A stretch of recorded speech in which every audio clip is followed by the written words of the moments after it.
Hello दोस्तों। तो आज हम बात करते हैं मदरसन सुमी शेयर का। ये क्या है, इसके पास जिसके पास है उसको क्या करना चाहिए। जैसे मेरे कमेंट सेशन में बहुत सारे कमेंट्स आए कि वो लोग सब कंफ्यूज है कि ये शेयर उनको ख़रीदना चाहिए, होल्ड पर रखना चाहिए, उनको क्या करे, वो ख़रीदे और उनको प्रॉफिट होगा लॉस होगा। सब लोग इस शेयर में बहुत कंफ्यूज है क्योंकि इसमें अभी गिरावट आई है। तो अगर दोस्तों आपने मेरा चैनल फर्स्ट टाइम विज़िट किया है तो इसको सब्सक्राइब करिए और बेल आइकन को विज़िट करिए। तो चलिए हम बात करते हैं मदरसन सुमी का। तो हम इसमें देख सकते हैं इस ग्राफ में कि 5.69% डिक्रीज़ हुआ है।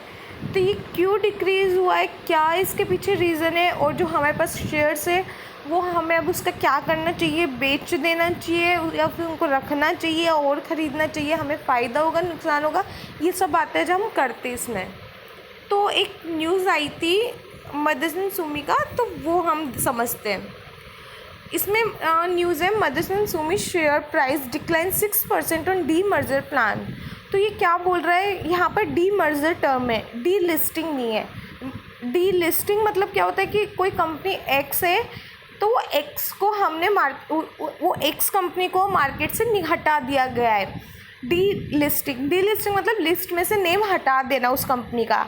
और यहाँ पर है डी मर्जर क्या होता है, merger D merger is the opposite of merger क्या होता है, हमें किसी चीज़ को मर्ज करना, किसी दो चीज़ को या फिर किसी 5 चीज़ में एक चीज़ को मर्ज करना। जैसे कि एक कंपनी उसके 4 कंपोनेंट है तो हमें डी मर्जर मतलब उसका एक कंपोनेंट हटा के उसको हटा देना और उसको अलग से न्यू कंपनी में फॉर्म कर देना।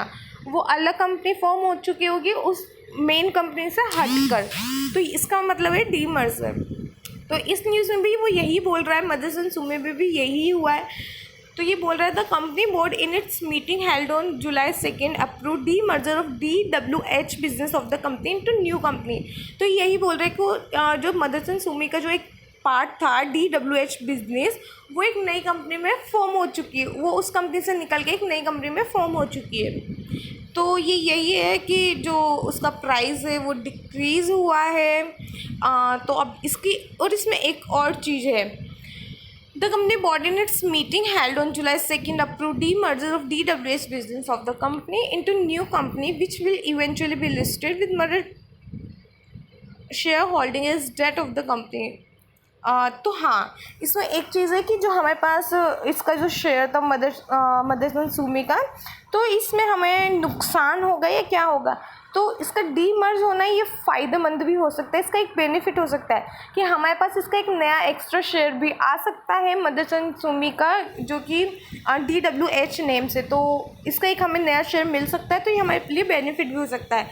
और इसमें एक और न्यूज़ आई थी जो कि है the board also approve the merger of SAMIL the principal holding company of Motherson Sumi and promoter of MSSL into MSSL। तो ये है कि जो इसकी जो मदरसन सुमी है उसकी है एक प्रिंसिपल कंपनी मतलब उसकी पेरेंट कंपनी। तो जो उसकी पेरेंट कंपनी है, लेट्स इस डी नेम सैम, जो कि जो सैम है जो इसके पेरेंट कंपनी है वो उसमें मर्ज हो रही है। और हमें पता है जो सैम है वो इंटरनेशनल कंपनी है, तो ये दोनों मर्ज होके एक इंटरनेशनल कंपनी फॉर्म कर रही है। तो ये बहुत अच्छा शेयर हो सकता है, हम इसमें इसका बहुत फ़ायदा होगा। तो ये सब चीज़ें हैं कि वो उसमें मर्ज हो चुकी है और जो एक कंपनी वो पहले डीमर्ज हुई, और जैसे जैसे हम और भी जैसे रिलायंस है उसके इतने सारे पार्ट्स हैं, तो एक कंपोनेंट उसका निकल के एक नई कंपनी फॉर्म कर लेना, वैसा ही इसके साथ हुआ है। तो हम इसमें देखते हैं कि इसमें किसको फ़ायदा होगा और किसको नुकसान होगा। जो जैसे माइनॉरिटी जो शेयर होल्डर्स हैं उनको जैसे 33% से 27% हम देखने को मिल रहा है। तो जो प्रमोटर्स है तो ये जो मर्ज करने से उन्हीं को सबसे ज़्यादा फ़ायदा होगा। तो हम इसमें एक देखते हैं ये वाली जो है,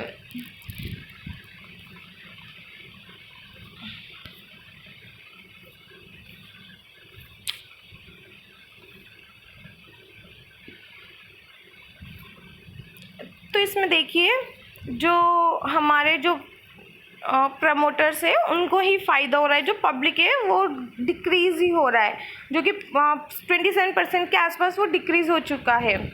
तो यही है। और दोस्तों ये जो रिस्क लेने वाले लोग हैं ये उनके लिए फेवरेट ओवेबल शेयर हो सकता है। तो जो रिस्क लेना चाहते हैं वो ये शेयर ज़रूर ख़रीदें मेरे राय में। बाकी तो आप अपने ऊपर ही रखिए इसको। मैं अपने एंड से बता रही हूँ कि ये अच्छा है क्योंकि इसमें फ़ायदा देखने को मिल सकता है। ये डिक्रीज़ हो रहा है क्योंकि इसके बहुत रीज़न हो सकते हैं, लाइक कोविड जो है, और जो ऑटो सेक्टर्स में जो डिक्रीज़ हो रहा है क्योंकि ऑटो सेक्टर की कंपनी है तो उसकी वजह से भी इसमें अभी डिक्रीज लॉस हमें डिक्रीज़ दिखाई दे रहा है 6% के करीबन। बट नहीं दोस्तों, इसके बाद ही अगर हम इसको ख़रीद के रखेंगे तो इसमें फ़ायदा भी होने के चांसेस है। जैसे कि हम ये न्यूज़ देखते हैं, इसमें जो था जैसे कि जो CLS है इसकी जो स्टेटस है वो आउट परफॉर्म, इसने जैसे 110 करीबन इसमें रख रखा है तो इसमें इसका फ़ायदा ही है। जैसे जेफरीज है इसने होल्ड कर रखा है 105 इसका टारगेट का, तो इन सबको ये कंपनीज़ को फ़ायदा ही हुआ है। तो वही सब चीज़ें तो इसमें अच्छा है जो हमारी जो डीमर्ज हुआ है उससे हमें एज सच कोई लॉस नहीं होगा, या ये से हमें बेनिफिट ही हो सकता है। तो हम देखते हैं कि इसको ख़रीद लेना चाहिए, जैसे मैं भी इसको ख़रीदूँगी। और दोस्तों तो इसको आपको मेरे हिसाब से समझ आ गया होगा, और जिसको जो कन्फ्यूज़न है वो सॉल्व हो गया होगा। और अगर और फिर भी कोई कन्फ्यूज़न रहा हो तो मेरे कमेंट सेक्शन में कमेंट करिए, मैं उसको रिज़ॉल्व करना चाहूँगी जितना जल्दी हो सकेगा। और मैं जो नेक्स्ट वीडियो बनाऊँगी इसमें मैं और भी ऐसे अच्छे शेयर्स की बात बताऊँगी कि जो उससे आपको बेनिफिट हो, जो मुझे भी फ़ायदा दे रहा है, जैसे कि 1.5-2 लाख का फ़ायदा तो आपको बने ही सही। तो मैं उसकी नेक्स्ट वीडियो आपको जल्दी ही मिलेगी। Hope you all are well and stay happy safe. Thank you so much.